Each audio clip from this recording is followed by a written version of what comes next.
aka yi wallahi oga sabbojin ne suke nema su bace min wallahi akwai matsala billahi ya bata garin nan wallahi da na tawo na ga kasusuwa ko kwalawa sai na ji an yi ramdari to kawai shine naga tun da dai ina da irin ku kuma ku kun ga jiya kun ga yau gobe ma za ku ganta wadda da hankalinka Alikanu yanzu na gano ne kake faɗa Alikanu yawwa ko wani ganyen bishiya sunanta eze darbejiya ka ɗebo ganyayyakin da kaucin tumfafiya da ɓauren kiyashi kanu ba su bushe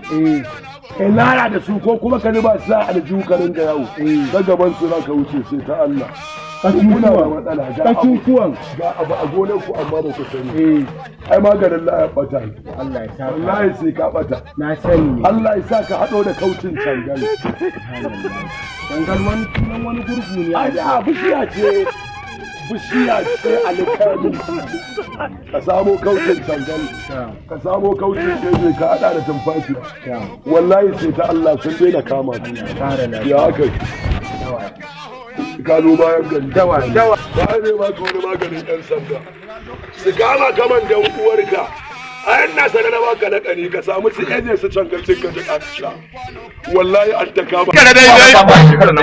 gadan babu hayi ka shekara daidai buɗar ba kamin geza geza ba kamin yaro ba akwai diloli muna nan yadda wata ya nisa Allah kuwa sai ya labai wata ya nisa ana musu barna unguwan nan ana musu barna muna kama barna garan babban kambu tsoro zuba balla boss ogani ba saboda nan gaskiya na tsorata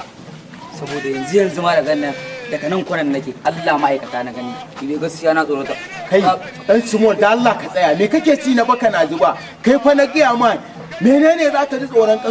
kasusuwan me da Allah ina gaya maka in za ka shiga dawa ka shiga ba dan ƙarya ba da oga mu gaya ka san mutanen nan ba su da imani oga ka sani kai ma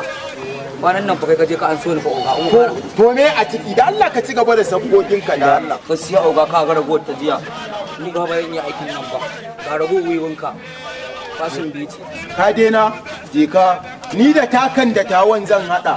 kuma ba ta nan suka biyo ba zan tunkare su na gani wa mu da muke da lakani ba da Allah yauwa ba dai ganyen yana nan ba ana musu barna unguwan nan labai barayin kaji barayin wuyan labai aikin mu na shekaran da barayin kaji da muka kama God have mercy upon us